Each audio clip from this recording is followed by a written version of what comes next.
오늘 미가서 6장 8절 말씀 통해서 정말 성도의 비밀 겸손이라는 제목으로 우리 같이 말씀 나누겠습니다. 오늘 미가서 6장 8절 말씀을 읽어보시니까 하나님께서 우리에게 요구하시는 것이 있는데 공의를 행하고 하나님의 의를 행하고 그 다음에 인자를 사랑하며 선과 자비를 사랑하고 특별히 마지막을 볼 때 겸손하게 내 하나님과 함께 행하는 것, 이것을 요구하신다고 말씀을 하고 있습니다. 이 말씀처럼 우리는 그 나라 갈 때까지 정말 하나님 앞에서 겸손하게 하나님과 함께 동행하는 그런 삶을 살아야 할 것입니다. 이 겸손의 사전적 의미를 보니까 이렇게 돼 있어요. 남을 존중하고 자기를 낮추는 태도라고 말씀을 하고 있습니다. 이제 신앙적으로 보면 이거예요. 그러니까 우리가 신앙생활 하면서 그 나라 갈 때까지 어떤 태도를 잃으면 안 되냐면 하나님을 존중하고 하나님을 높이고 그 하나님 앞에서 자기를 낮추는 태도, 이것이 바로 신앙적 의미에서 겸손이라고 할 수 있는데, 여러분 이 겸손이 우리가 정말 성도를 살아가면서 가져야 될 믿음의 비밀이라는 사실을 여러분들은 꼭 기억을 하시길 바라겠습니다. 하나님을 높이고 나는 낮추고. 여러분 처음에 사단이 왜 사단이 되었을까요? 사단이 왜 사단이 되었어요? 겸손하지 못하고 교만했기 때문이에요. 하나님을 높이고 자기를 낮추는 것이 아니고 하나님 앞에서 자기를 높였기 때문에 사단이 된 것입니다. 이사야 14장을 보시면은 이 사단의 기원을 보여주는 듯한 구절이 있어요. 이사야 14장 12절부터 14절 보니까 너 아침의 아들 계명성이여. 계명성, 이제 원어를 영어 성경을 보니까 모닝스타 혹은 루시퍼라고 돼 있어요. 계명성이여, 어찌 그리 하늘에서 떨어졌으며 너 열국을 엎은 자여, 어찌 그리 땅에 찍혔는고. 네가 네 마음에 이르기를 내가 하늘에 올라 하늘의 뭇별 위에 나의 보좌를 높이리라. 내가 북극 지폐의 산 위에 좌정하리라. 가장 높은 구름에 올라 지극히 높은 자와 비기리라. 여기 보니까 이 계명성을 통해서 원래 역사적으로는 바벨론 왕을 책망하시는 내용인데, 계명성을 통해서 사단이 왜 사단이 되었는지를 설명해주고 있는 거죠. 하나님의 사랑을 받는 천사가, 하나님의 사랑을 깊이 받던 천사가 끝까지 하나님을 높이고 자신을 낮추는 가운데, 그 천사라는 것은 하나님의 뜻을 받아서 수행하는 존재잖아요. 그 하나님의 뜻을 받들면서 하나님과 함께 행했어야 하는데, 이 천사가 너무도 하나님의 사랑을 깊게 받다 보니까 이 교만해진 거예요. 교만해져가지고는 무슨 생각을 했냐면, 내가 생각하는 게 곧 하나님이 생각하는 거고, 내 지혜가 곧 하나님의 지혜고, 내가 말하는 게 곧 하나님이 말씀하시는 거고, 그러면서 내가 하늘에 올라서 하늘의 뭇별 위에 나의 보좌를 높이겠다. 내가 북극 지폐의 산 위에 좌정하겠다. 내가 가장 높은 구름에 올라 지극히 높은 자와 한번 비교보겠다. 이렇게 얘기를 하면서 자신을 하나님의 자리까지 높인 것이 바로 이 사단의 기원이 되는 것입니다. 그러니까 여러분, 사단이 너무 사랑을 많이 받으면, 사단이 너무나 사랑을 많이 받으니까, 천사가 너무 많이 받으니까, 이 사랑을 많이 받으면 더욱더 그 사랑을 많이 받는 속에서 하나님 앞에 겸손하고 자신을 낮춰야 될 텐데, 자기가 너무 받다 보니까, 사랑을 받다 보니까 내가 하나님같이 된다는, 하나님과 같이 되는 것처럼 그렇게 생각을 한 거예요. 근데 사단이, 천사가 뭘 몰랐던 거죠, 사실은. 뭘 몰랐냐면은 자기가 하나님이 알고 있는 거 다 알고 있다고 생각했을지 모르겠어요. 그러나 아무리 하나님의 사랑을 깊이 받았다 할지라도 이 천사가 하나님이 아는 것을 다 아는 차원에 있었을까요? 절대 그렇지가 않죠. 하나님 안에는 이 천사가 모르고 누구도 어떤 피조물도 알지 못하는 하나님의 비밀이 있었어요. 하나님 안에 비밀이 있었는데 그 비밀이 무엇이었냐면, 무엇이었습니까? 예수님이었어요. 예수님. 여러분 골로새서 보면은 예수님을 하나님의 비밀이라고 설명을 하고 있는데, 이것은 만세와 만대로부터 감추어졌다 그랬어요. 그러니까 천사도 알지 못하는 비밀이었던 거예요. 그런데 이 예수님은 하나님의 비밀로서 말 그대로 온 우주 만물의 첫째였고 하나님의 지혜 자체란 말이에요. 그러니까 이 비밀을 하나님 속에 감추어진 이 비밀이 있다는 걸 뭐 생각지도 못하고 알지도 못하니까 자기가 갖고 있는 지혜가 하나님의 지혜인 양 착각하고 있는 거예요. 그러니까 여러분 우리가 이래야 돼요. 그러니까 아무리 하나님의 사랑을 받고 신앙생활을 오래 하면서 하나님에 대해서 많이 알았다 할지라도 하나님에게는 또 뭐가 있냐면 우리가 알지 못하는 하나님 안에 감추어져 있는 비밀이 있다는 것을 여러분들 꼭 기억을 하셔야 합니다. 아무리 이만큼 알았다고 해도 내가 이만큼 알았으면은 이 위에 하나님 앞에 더 감추어진 비밀이 있는 거예요. 그러니까 우리는 끝까지 뭐냐면 하나님 앞에 겸손한 사람들이 돼야 돼요. 여러분 새하늘과 이 천국을 어떻게 표현하고 있냐면 계시록 보면 어떻게 표현하고 있어요? 새하늘과 새 땅이라고 표현을 하고 있잖아요. 저는 참 이런 거 한번 근데 가만히 한번 생각해 보세요. 우리가 천국 하면은 뭐예요? 그냥 말 그대로 보면 뭐예요? 하늘나라죠. 우리가 지금 땅에 있잖아요. 그리고 천국 간다는 건 하늘나라 간다는 거죠. 그러면은 보세요. 우리가 이렇게 땅에 있다가 천국을 가요. 이제 하늘나라 딱 갔어요. 그러면 우리가 천국을 하늘나라를 발을 딛고 선단 말이에요. 그럼 거기 하나님 계시는데 그럼 하나님도 나도 똑같은 땅을 밟고 있으니까 이제 하나님 만만하게 봐도 되는 세계예요, 천국은? 그게 아니란 말이에요. 생각해보세요. 내가 하늘이라고 생각했던 그곳을 내가 밟고 딛는 순간 거기는 뭐가 된다고 그랬어요? 새 땅이 되는 거고 그 새 땅 위에는 뭐가 있어요? 새 하늘이 있어요. 그러니까 하나님은요 날마다 우리가 알지 못하고 우리가 생각지도 할 수 없는 하나님의 깊은 세계가 더 있는 거예요. 그러니까 천국 가서도 하나님하고 만만하게 지내는 세계가 아니고 그 새 하늘을 즉 그 하나님을 영원토록 찬양하고 그 하나님 앞에 경배하고 거기서 하나님께 영광을 돌리는 그런 삶을 사는 게 바로 천국의 삶인 거예요. 그러니까 이게 우리의 삶의 신앙의 원리 속에서도 다 있어요. 아무리 신앙생활 오래 해가지고 하나님에 대해서 많이 한다고 해도 그럼 어떻게 되는 거예요? 그럼 이제 하나님하고 나하고 만만해질 수 있어요? 그게 아니에요. 하나님한테 또 다른 새 하늘이 있는 거예요. 하나님은 무한하신 분이에요. 그러니까 우리가 날마다 그 무한하신 하나님 앞에 어떻게 해야 되냐면 겸손해야 돼요. 아무리 사랑을 많이 받고 사랑을 많이 받다 보면 우리 옛날 속담 있죠? 이 손자들 사랑 많이 해주면 어떻게 해요? 할아버지 수염 뽑아버리잖아요. 그러니까 아무리 사랑을 많이 받는다고 해도 하나님을 다 할 수는 없고 그리고 하나님하고 만만하게 될 수가 없어요. 내가 생각하는 게 바로 저분의 생각은 이럴 수가 없단 말이에요. 항상 나의 생각보다 하나님의 생각은 더 높고 크신 하나님입니다. 이해가 되시죠? 그래서 사단이 이렇게 교만해가지고 사단이 돼버린 거예요. 그러다가 어떻게 됐느냐? 이사야 14장 15절 보니까 현대인의 성경 보니까 이렇게 돼 있어요. 그러나 그렇게 잘난 척하고 자기 자리를 높게 올리다가 그러나 너는 지옥의 가장 깊은 구덩이에 빠질 것이다. 이렇게 말씀을 하고 있어요. 그러니까 그렇게 하나님 자리까지 자기 위치를 올려놓다가 교만하다가 어떻게 됐어요? 그 결론은 지옥도 낮은 곳 아니에요? 그런데 그 지옥 중에서도 어디로? 맨 밑바닥으로 떨어진다 이렇게 선고를 받은 것입니다.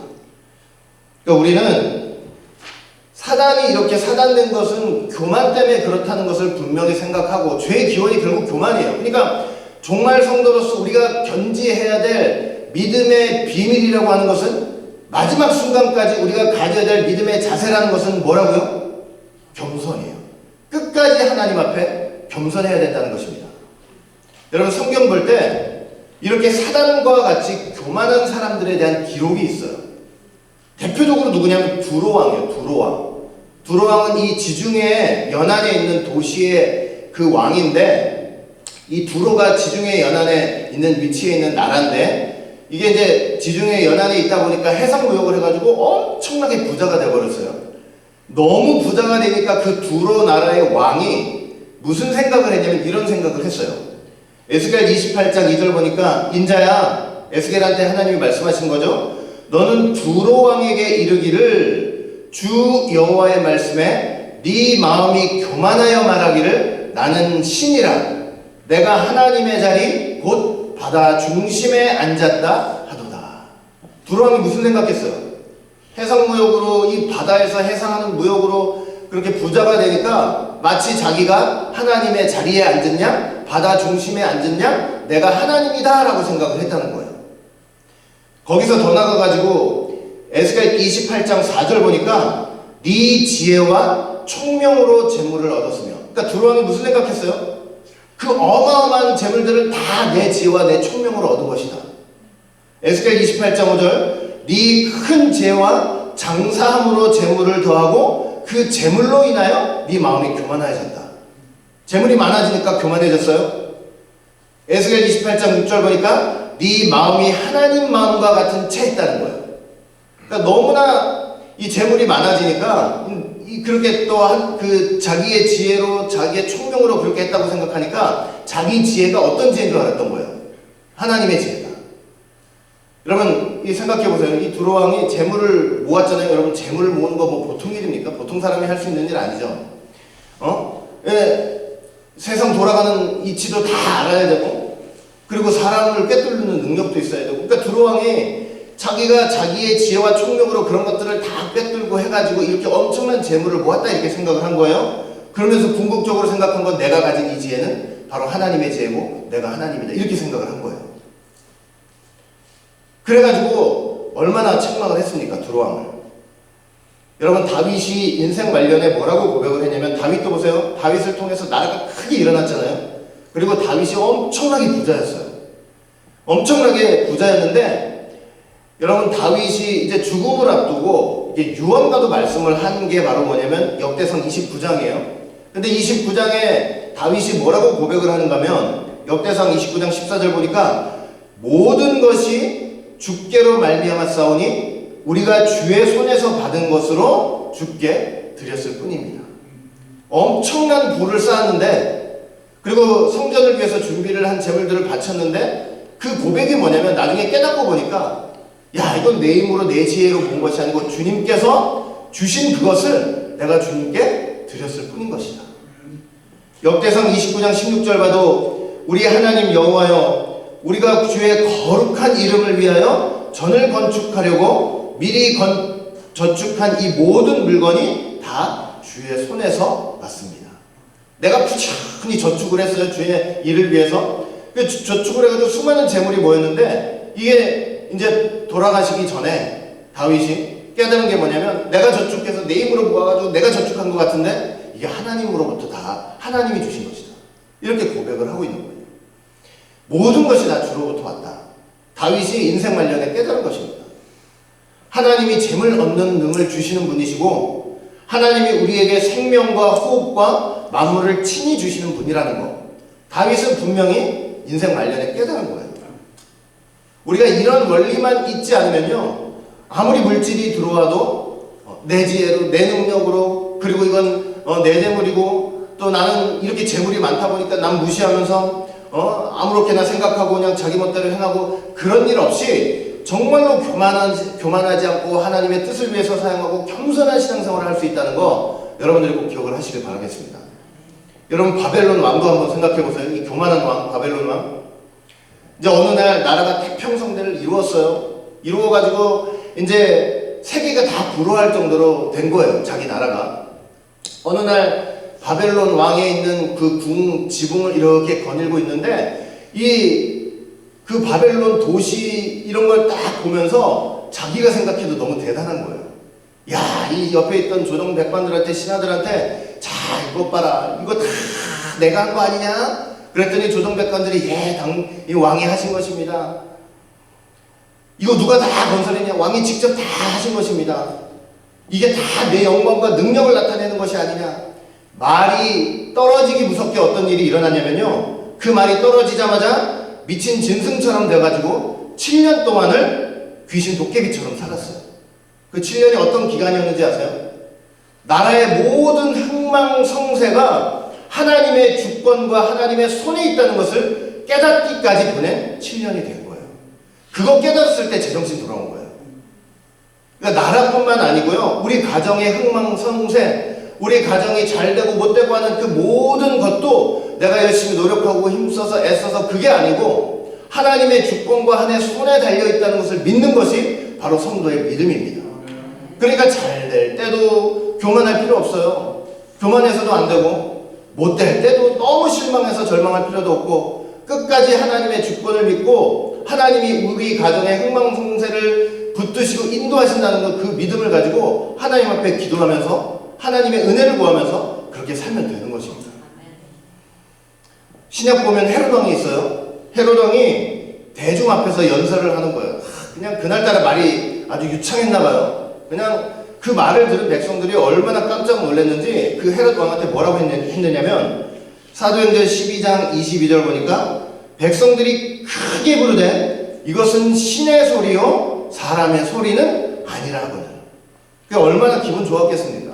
연설을 했는데 사람들이 그냥 다 듣고 좋아하면서 박수치면서 저건 사람의 소리가 아니고 하나님의 소리다. 그러면 헤롯 왕이 그런 순간에 그 모든 받는 영광을 하나님께 돌렸으면 얼마나 좋았겠습니까? 근데 그렇지, 이거 보통 소리가 아니지? 이러다가 어떻게 됐냐면 하나님이 그 벌레를 통해서 헤롯 왕의 몸을 치셔가지고 그냥 죽어버렸어요. 여러분, 우리가 신앙생활하면서 있잖아요. 항상 성도는 생각하고 기억해야 합니다.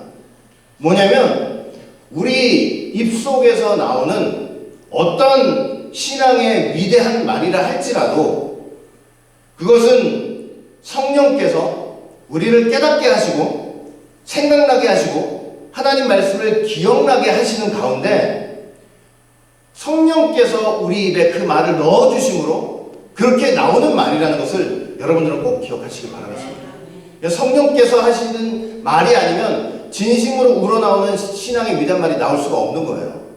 그 말의 영광은 누구에게 다 돌려야 하겠습니까? 하나님께 다 돌려야 돼요. 내가 말할 때도 예수님이 말씀을 하시는 것처럼 하고 내가 일을 할 때도 예수님이 일을 하시는 것처럼 하고 그러면서 하나님께 영광 돌리는 그런 삶을 우리는 말에나 일을 통해서도 그렇게 살아야 한다는 것입니다.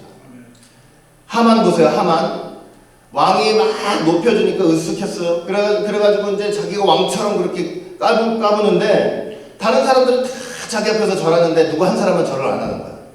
모르게. 이 까불고 절을 안 한단 말이에요. 얼마나 질투가 났습니까? 그리고 얼마나 분이 났습니까? 이 교만해가지고. 그래가지고 그 모르드게 하나 때문에 전 유다인을 다 죽일 계획을 한 거 아니에요. 그런데 나중에 어떻게 됐어요? 하나님이 진짜 반전의 역사를 하셨죠. 오히려 하만이 죽고 하만의 온 가정이 풍비박산이 나고. 여러분 성경의 결론이 뭐냐면 교만하면 자신도 이렇게 잃어버리고 가족도 잃어버리고 자기가 갖고 있는 모든 것들을 다 잃어버린다고 하는 것이 바로 성경의 교훈입니다. 여러분 교만의 결과가 되게 무섭습니다. 하나님이 다른 죄는 몰라도 교만한 자에 대해서는 하나님이 어떻게 싸우시는지 아세요? 베드로전서 5장 5절 말씀 보니까 하나님이 교만한 자를 대적하시되 겸손한 자들에게는 은혜를 주신대요. 자 여기 보니까 하나님이 교만한 자를 어떻게 하신대요? 대적한다는 게 무슨 뜻인지 아세요? 대적한다? 원어를 보니까 어떻게 되어 있냐면은 나하고 반대편에 선다는 의미예요. 나하고 반대편에 선다. 하나님이 나와 함께 계셔야만 우리가 어떤 문제, 어떤 환난 속에서도 승리를 하는데 하나님이 나와 함께 계시는 것이 아니고 나의 반대편에 서시네. 나하고 싸우려고. 그러면 이길 수 있어요? 없어요? 그 싸움. 필패죠, 필패. 교만한 자는요, 반드시 필패한다는 것을 말씀을 하고 있는 거예요. 하나님이 반대편에 서신다고 할 때 누구도 이길 수가 없는 거예요. 그러니까 우리가 신앙생활 할 때는 항상 뭐 해야 된다고요? 그래서 겸손해야 돼요. 겸손해야 돼요. 겸손. 하나님 앞에 끝까지 겸손. 어떤 일이 있어도 어떤 좋은 일이 있고 어떤 행복한 일이 있고 또 어떤 풍족한 일이 있다 할지라도 어떤 상황 속에서도 하나님을 먼저 높이고 나를 낮추는 겸손의 신앙생활이 있어야 합니다. 여러분 예수님 한번 생각해 보세요. 예수님은 하나님 자신이잖아요. 하나님 자신. 요한복음 1장 1절 보니까 태초에 말씀이 계시니라. 이 말씀이 하나님과 함께 계셨으니 이 말씀은 곧 하나님이시니라. 삼위일체 하나님 가운데 제2위이신 성자 하나님이시잖아요. 예수님은 하나님 말씀 그 자체예요. 말씀 그 자체. 그리고 성부, 성자, 성령 하나님은요, 누구는 영광이 높고 누구는 낮고 이런 게 없이 동일하게 똑같은 영광과 권능을 다 받으세요. 그렇죠? 자, 그런데 이 성자 하나님, 즉 예수님께서는요, 하나님의 뜻을 이루기 위해서 비하이신 분을 겪으셨죠. 이 땅에 오심으로 낮아지셨잖아요. 그런데 이 비하의 과정과 신분 속에, 즉 하나님의 뜻을 이루고 택한 백성을 구원하시려는 과정 속에서 자신을 낮추시는 과정 속에서는요, 아버지에 대해서 철저히 자신을 낮추시고 겸손하게 하시면서 순종하셨어요. 하나님의 뜻을 이루기 위해서는요, 하나님과 똑같은 영광을 받는 그분이 철저하게 자신을 낮추시면서 순종하셨어요. 겸손하셨어요. 여러분, 원로 목사님이 옛날에 이런 말씀하신 게 참 인상이 많이 남아요. 뭐냐면 구약에 보면 여러분 예수님에 대한 예수님의 이 땅에 오심과 예수님이 앞으로 구속 사역할 것에 대한 예언들이 많이 기록되어 있잖아요. 많이 기록되어 있는데 그게 수백 번 기록되어 있대요. 그런데 그때마다 그 예언이 기록된 그 현장마다 예수님께서 겸손하게 그 예언 앞에 아멘 하셨다는 거예요. 자, 이게 무슨 말이냐? 여러분, 창세기 3장 15절 보시면은 이제 하나님께서 처음으로 약속을 하신 게 뭐예요? 여자의 후손을 보내시겠다고 약속을 하셨잖아요. 그러면 거기 창세기 3장 15절 여자의 후손을 내가 보내겠다라고 말씀하시는 그 순간 우리 귀에는 들리지 않지만 예수님이 그 말씀 앞에 아멘 하셨대요. 창세기 3장 21절 보시면은 하나님께서 그 범죄한 남자와 여자 그 옷을 그 벌거벗은 거 가려주시기 위해서 희생 제물을 동물을 죽이셔가지고 가죽 옷을 입히셨잖아요. 그러면 그런 하나님의 말씀 앞에 예수님이 우리 귀에는 들리지 않지만 그런 속에서 뭐 하고 계시냐면 아멘 하고 계셨다는 거예요.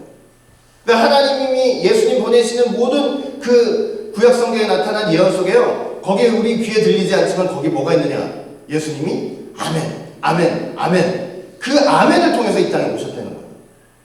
그러니 얼마나 자신을 낮추시고 하나님의 뜻을 이루시기 위해서 자신을 낮추시고 순종하시는 그런 마음이 아니면 아멘하고 이 땅에 오실 수가 있냐고요. 여러분, 예수님이 이 땅에 오신 자체가 그래서 뭐냐면 철두철미하게 아버지의 뜻에 아멘 하심으로 순종하시며 이 땅에 오신 거였어요. 오심 자체가 순종이에요. 순종. 그리고 겸손이에요. 뜻을 받들고 오신 자체가 겸손이에요. 그렇게 겸손하게 이 땅에 오셔서 이 땅에서도 예수님은 겸손하게 사셨어요. 요한복음 12장 50절 보니까 나는 그의 명령이 영생인 줄 아노라. 그러므로 나의 이르는 것은 내 아버지께서 내게 말씀하신 그대로 이르노라. 아니, 말씀 자체인데 내가 말하는 거 이건 내 말이다 이래도 될 것을 갖다가 나는 아버지의 말씀이 영생인 줄을 알고 아버지가 내게 일러주신 그대로 얘기하는 거야. 그래서 자기가 영광을 받지 않으시고 아버지께 영광을 돌리는 거야. 이런 겸손이 어디 있습니까? 하나님의 뜻을 이루기 위해서 이런 겸손, 낮아지심 하시는 거예요. 히브리서 5장 8절부터 9절 보니까 그가 아들이시라도 받으신 고난으로 순종함을 배워서 온전하게 되었으며, 하나님의 아들이 받으신 고난으로 순종함을 배워서 온전하게 되었다. 그러니까 비하의 신분 속에서 하나님의 뜻을 이루기 위해서 자기를 낮추시는 과정 속에서는 예수님이 하나님이신데도 불구하고 고난으로 순종을 배워서 온전하게 되었다. 이건 진짜 말로 할 수도 없는, 이건 겸손인 거예요. 낮아지심. 그뿐이에요. 공성의 절정의 마지막 십자가, 그 십자가에서 마지막 말씀이 뭐였습니까? 누가복음 23장 46절 아버지여 내 영혼을 아버지 손에 부탁합니다. 다 이루셨잖아요. 아버지 뜻을 다 이루셨어요. 근데 끝까지 자신을 내세우지 않고 우쭐대지 않고 아버지 앞에 자신을 낮추시는 모습이에요. 아버지의 뜻을 다 이루시고도 마지막 겸손하게 뭐냐면 내 영혼을 아버지 앞에 아버지 손에 부탁합니다. 여러분, 이것이 사단과 결정적인 차이가 아니겠네요. 가장 사랑받으시는 아들인데, 하나님 품속에서 가장 사랑받으셨던 아들인데 이 땅에 오셔서 끝까지 아버지 앞에 겸손하셨던 모습이에요. 여러분, 우리가 택함 받은 하나님의 백성들이죠. 여러분들 다 사랑받는 하나님의 아들들이에요. 끝까지 우리가 사랑을 받기 때문에 끝까지 뭐냐면 하나님을 높이고 하나님이 맡겨주신 어떤 일 속에서도 하나님을 끝까지 높이고 자신을 낮추면서 늘 하나님과 함께하는 그런 신앙의 삶을 우리는 살아가야 할 것입니다. 아무리 사랑받는 성도라 해도 끝까지 아멘이야. 내가 죽는 그날까지 하나님의 뜻과 말씀 앞에서는 아멘이에요. 그리고 순종이에요. 할 일을 다 하고 맡겨주신 사명 다 해서 떳떳하고 자랑스러울지라도 나 이제 갑니다. 당연히 하나님 나 받아주셔야죠. 그게 아니고 내 영혼을 아버지 손에 부탁합니다. 우리가 이런 삶을 끝까지 좀 살아냈으면 좋겠습니다. 성도는요, 하나님의 사랑을 많이 받으면 받을수록 하나님 앞에 낮아져야 하는 사람들입니다. 여러분, 우리가 마지막 때를 살아가면서 현대 학문, 현대 신학, 그리고 현대 사상을 좀 주의했으면 좋겠어요. 너무나 세련돼 보이고 어디에도 치우쳐 있지 않은 것 같고 모든 것을 아우르는 것 같은 좋은 것처럼 보이지만 본질적으로 보면 하나님을 부인하고 하나님이 없는 사상입니다. 하나님 아는 것을 대적해서 높아진 것들입니다. 인간 중심의 교만한 사상들이에요. 여러분, 세상은요, 인간 중심의 정의, 평등, 투쟁, 매스컴을 통해서 가면을 쓰고 말합니다. 약자를 위해서 희생하고 나는 수호자가 된다고. 그런데 알고 보면 다 자기 이익만 챙기고 있습니다. 날카롭고 폭탄적인 말로 무책임하고 냉소적이고 선동적이고 증오와 멸시와 분열의 씨를 뿌리고 있습니다. 자기는 그런 주장과 정의에 흡족해가지고 또 자기 패도 많아요. 당신 말이 옳소, 당신 말이 맞습니다. 그러나 불평과 불만과 선동은 언제나 민중의 갈채를 받게 돼 있다는 거 여러분들은 꼭 기억하시기 바랍니다. 여러분, 우리가 꼭 기억해야 될 것은 뭐냐면 로마서 3장 10절 볼 때 기록된 바 의인은 없나니 하나도 없습니다. 이사야 64장 6절 볼 때 대저 우리는 다 부정한 자 같아서 우리의 의는 다 더러운 옷 같으며. 아무리 이 세상에서 정의와 공평을 얘기한다 할지라도 하나님 보실 때 의는 하나도 없다고 그랬고, 우리가 가진 의라고 하는 것은 하나님 보시기에 다 더러운 옷을 입고 있는 것과 똑같다고 말씀을 하고 계세요. 세상이 말하는 어떤 정의와 어떤 공평도 하나님이 빠진 것이라면 다 더럽고 추악한 것이라는 것을 우리는 꼭 기억해야 합니다. 오로지 사람들을 선동해서 하나님과 멀어지게 만들고 지옥으로 떨어뜨리려는 사단의 계략인 것을 여러분들은 기억하시기 바랍니다. 하나님을 대적하는 교만한 사상이라는 것을 우리는 꼭 알았으면 좋겠습니다. 모든 것을 아우르고 세련되고 어디에도 치우쳐 있지 않은 거, 그거 다 예수님 안에서만 이루어지는 거예요. 인간의 사상과 인간의 정의와 공의 가지고는 되는 것이 아닙니다. 에베소서 1장 10절 보세요. 하늘에 있는 것이나 땅에 있는 것이 다 그리스도 안에서 통일된다고 했어요. 예수님 안에 있어야만 하나가 되는 거예요. 결론적으로 우리는 어떻게 겸손해질 수 있겠습니까? 어떻게 겸손해질 수 있을까요? 여러분, 겸손은요, 내가 가만히 앉아가지고 명상하거나 묵상하거나 수양을 해서 얻어지는 것이 아닙니다. 내가 겸손해야지 각오해서 되는 것도 아니에요. 누가복음 15장을 보시면은 아버지를 떠난 탕자가 있잖아요. 아버지를 떠난 후에 외국에서 호랑방탕하게 살다가 모든 재산을 다 탕진을 해버렸습니다. 설상가상으로 크게 흉년이 들어가지고 이제 먹을 것도 없어요. 돼지 치는 사람한테 가서 돼지를 치는데 그 돼지 치는 사람이 돼지가 먹는 쥐염열매도 안 주는 거예요. 그러니까 얼마나 골았어요? 얼마나 굶주렸습니까? 그때 이 탕자가 스스로 돌이켜 아버지를 생각했습니다. 그리고 아버지께 가서 뭐라고 고백을 했느냐? 누가복음 15장 21절, 아들이 가로되 아버지여 내가 하늘과 아버지께 죄를 얻었사오니 지금부터는 아버지의 아들이라 일컬음을 감당치 못하겠나이다. 다시 한번요. 아버지여 내가 하늘과 아버지께 죄를 얻었사오니 지금부터는 아버지의 아들이라 일컬음을 감당치 못하겠나이다. 이게 바로 뭐냐면 아버지 앞에 참 겸손이에요. 뭔지 아세요? 배워서 명상으로 수양으로 되는 것이 아니고요, 아버지를 떠난 비참함을 온몸으로 체험한 거. 이게 바로 뭐냐면 이게 겸손이에요. 그 체험이 있을 때 겸손하게 되는 거예요. 여러분, 그 아버지가 아들을 나무라면서 쫓아내지 않았죠? 오히려 붙잡아주면서 제일 좋은 옷을 입히고 손가락에 가락지를 끼우고 발에 신을 신기고 살찐 송아지를 잡아다가 잔치를 베풀었어요. 하나님의 아버지의 큰 은혜를 받았잖아요. 그렇다고 할 때 우리가 다른 거 없습니다. 우리가 겸손한다는 게 뭐냐면 성경을 통해서 성령의 도우심으로 하나님을 떠난 비참함을 믿음으로 온몸으로 체험해야 되는 거예요.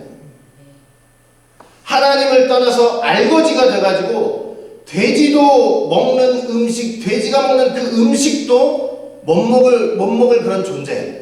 그래서 하나님께 돌아가지 않으면, 그 아버지께 돌아가지 않으면 그냥 굶어서 죽을 수밖에 없었다는 그 내 존재를, 그것을 성경을 통해서 성령 안에서 체험을 해야 되는 거예요. 그래야만, 그 비참함을 알아야만 하나님 앞에 겸손할 수가 있어요. 여러분, 그래야만 하나님의 은혜가 얼마나 큰지를 우리가 알게 되고 하나님의 은혜 앞에 우리가 겸손할 수밖에 없게 되는 것이고, 그리고 그래야만 모든 것을 회복시켜 주시는 하나님의 은혜가 얼마나 크고 높고 깊은지를 우리가 알 수 있게 되는 것입니다. 쉽지 않겠지만 성경을 통해서 하나님을 떠났던 이 탕자와 같은 이 모습이 바로 나였다는 거, 하나님 앞에 완전히 파산해가지고 땡거지가 돼가지고 아버지 앞에 돌아가지 않으면 난 죽는 거야. 그러니까 그런 나를 그 성경을 통해서, 성령을 통해서 우리가 체험해야 된다는 소리예요. 그래야 돼요. 그래야만 진짜 그 속에서 겸손이 나와요. 그 속에서 아버지 떠난 비참함을 아는 사람이 겸손할 수 있어요. 우리 교회 모든 성도는 우리가 끝까지 겸손한 가운데 정말로 하나님을 높이고 하나님의 은혜가 지금 우리에게 쏟아지는 은혜가 얼마나 큰지를 다시 한번 하나님 떠났던 우리의 비참함을 생각하면서 그 은혜가 얼마나 크고 놀라웠던지를 깊이 생각하면서 감사하면서 끝까지 겸손하게 하나님과 함께 하시는 성도가 되시기를 주의 이름으로 축원합니다. 다 같이 기도합니다.